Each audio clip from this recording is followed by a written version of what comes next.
Everybody, welcome back. So if you caught my last video where I was talking about those tabuks from Centerfire Systems, also they had some Lebanese FALs. Now there's been a lot of speculation as to whether or not those actually were Lebanese FALs.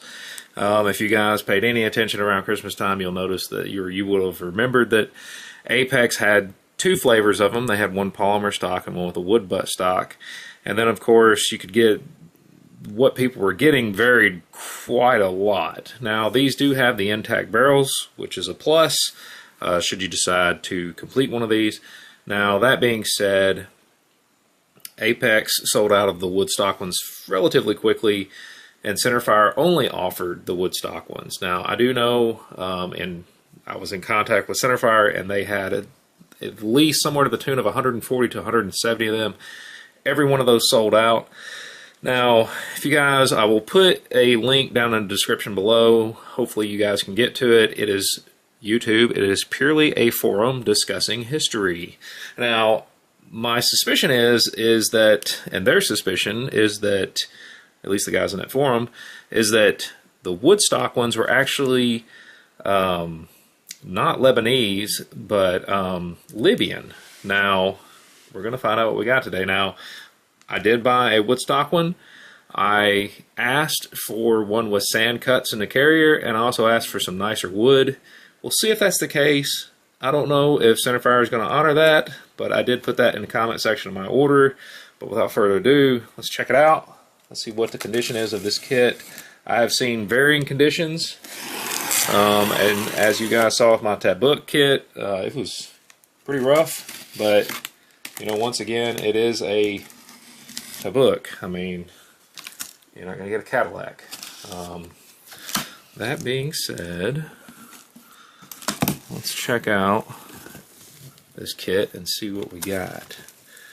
Now, I do know that DS Arms has, or DSA rather, has a lot of these, or they have what they call a Lebanese receiver. However, the Lebanese, or the Lebanon cedar tree that's on there isn't exactly what was on these original kits, or these original rifles. They do look different. Are they close? Yes. Is it good enough for you, the person that wants to finish this out? That's something you guys have to decide. I do not know. But we're going to see how nice this is. I'm hoping, really hoping, it's going to be a nice kit. Hopefully a lot nicer than the tabuk. But, you know, like I said in the previous video, guys, that tabuk, quite honestly, you buy it for the history more so than anything else. So, we're going to see what this thing looks like. I hope, man, I really hope it's nice. It looks like we have a checklist here. Looks like Adam did this one. Adam, if you actually did this, man, you're the dude. I don't want to say too much, but you've been highly helpful for me here recently, especially when I have questions about kits and things of that nature incoming. Alright, so first thing I want to look at this buttstock. Hoping it's nice, hoping it's cool. Could be terrible, maybe it won't be. Oh wow, that's interesting. So that is a wood buttstock that they had painted black. Actually looks to be in really good shape. It's just been painted black for whatever reason. I do know that was not all that uncommon. Appears to be in relatively decent shape. Looks like it had a 71 taped onto the stock at some point, but got some beautiful wood under there. The grip looks good. No major gouges.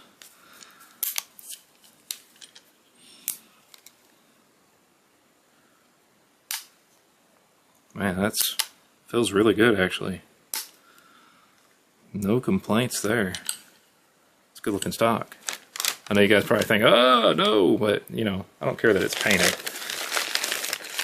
A whole bunch of other pieces and parts in here. I did ask for nicer wood. It does appear as though I got nicer wood. There's our top cover. It looks excellent. The only thing I don't know about is the remainder of these pieces. There's our recoil rod, spring. Looks good. Tiny amount of rust on that. Trying to figure out where to go next. I think this is my front receiver stub.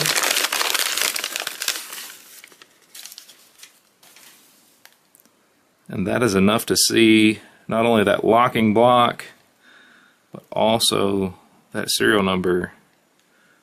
Looks like it's in the 1 million range, 1132652. Man, this thing was in great shape before it was cut up.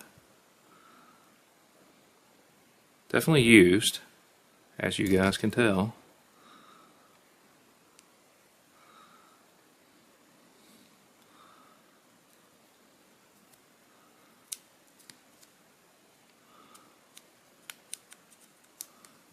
Doesn't look bad. Let's look at our handguards. No idea what to expect here. I'm hoping the handguards aren't trashed, but it's a possibility. You never know.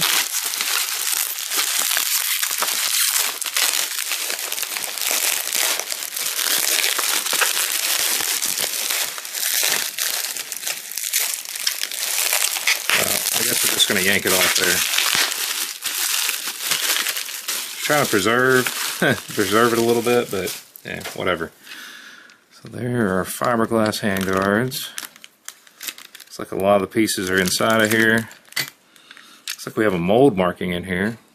A U621.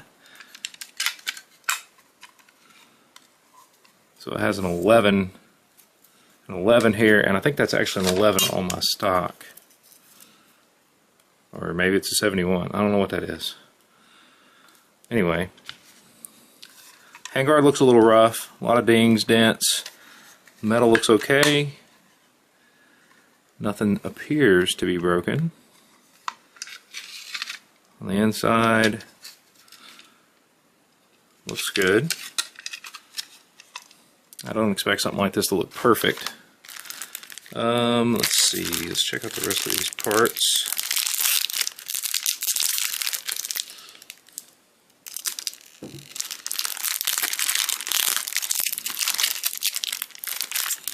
You guys probably noticed I have a different box cutter. If you guys watch a lot of my videos, you'll notice I always have a red one. Well, I've lost it. I don't really know where it's at. Kind of stinks. I've had that thing for at least 15 years. I really like it. Another thing they said is that the charging handle or cocking handle knob could be cracked. You can source replacements of that, which is a huge plus. Came out of my charging handle. Oh wow, there's no cracks there. For sure. It's got a few dings, a few scuffs, totally normal. That's in great shape. There's our gas block, our gas, yeah, I'm drawing a blank. Anyway. Looks good. Carry handle. Looks good, not overly worn out. It's in great shape. Alright. Moment of truth, guys. Let's check the bolt carrier. Is it gonna have the sand cuts? Wow. Now, I could be mistaken. These could have been present on all of these, if these are indeed Libyan. I do not know. Oh man, I got this thing out before on my other one. Now, obviously I don't know what I'm doing. I was trying to see, there is a 59599.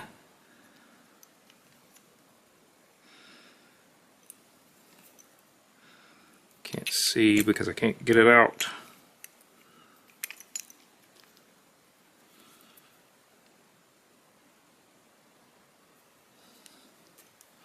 Stand by.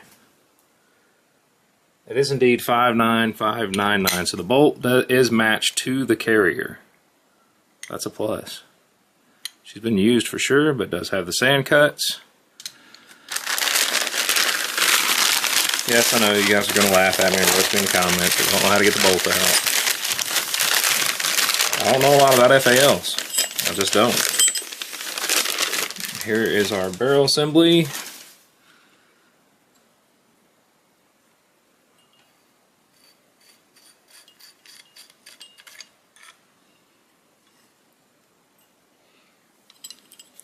Actually, let's put that back in there. I don't want that getting bent.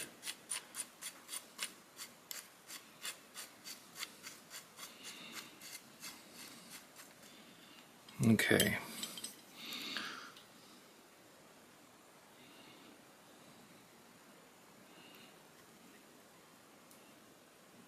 Does have the sling swivel. That is a very cool marking on my barrel there. I'll try to get a close-up of that so you guys can see it, as well as markings on the front receiver stub here. Got definitely some dirtiness right there. Sling swivel's in place. Barrel looks relatively good. Looks like the paint over park. Muzzle device looks good. Let's check the bore. Hopefully it's not a sewer pipe. The bore actually, guys, is shiny. It's just dirty. Needs a good cleaning. Probably run a brush through it and it'll probably look really nice. Picture up here in the top left. Sorry guys, I'm not paying attention to where I'm putting any of this stuff on the table, and you guys can't even see it. My apologies. Hopefully you guys can see that a little bit better now. But anyway, there is the pick sheet, checked by Adam. I do believe that's the same Adam that I've talked to. So kudos to Adam. Thanks, man. This is actually a lot better than I expected. Oh, hold up.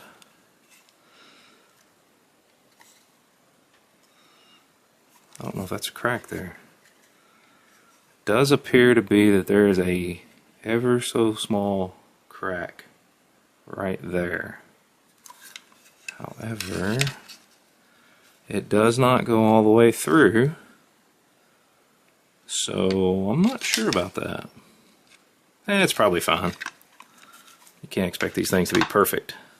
But there you have it. That is what I believe to be a Libyan FAL. If I had a better piece of the receiver stub here, I could tell you, but I don't. I'm just going off, like I said, the forums where I was reading about this, and I really don't know what it is. Gas plug. That's what that is. Wow, couldn't remember it earlier. I do wonder. Well, I'll take that apart later and see if there's actually a cleaning kit in there. But anyway, this is the one I got from Centerfire. Big thank you to Adam for giving me a heads up on these. Yeah, I'm pretty happy about this.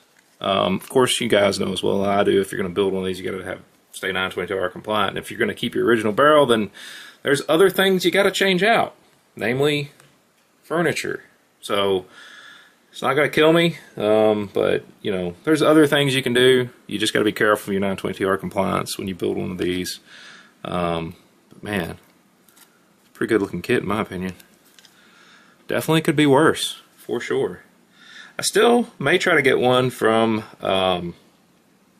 Apex. May try to get a poly kit that's actually a Lebanese one and not a Libyan one. But still, for cool factor, you know, this is something that is definitely an oddball, and I think that's really cool. So super happy with this.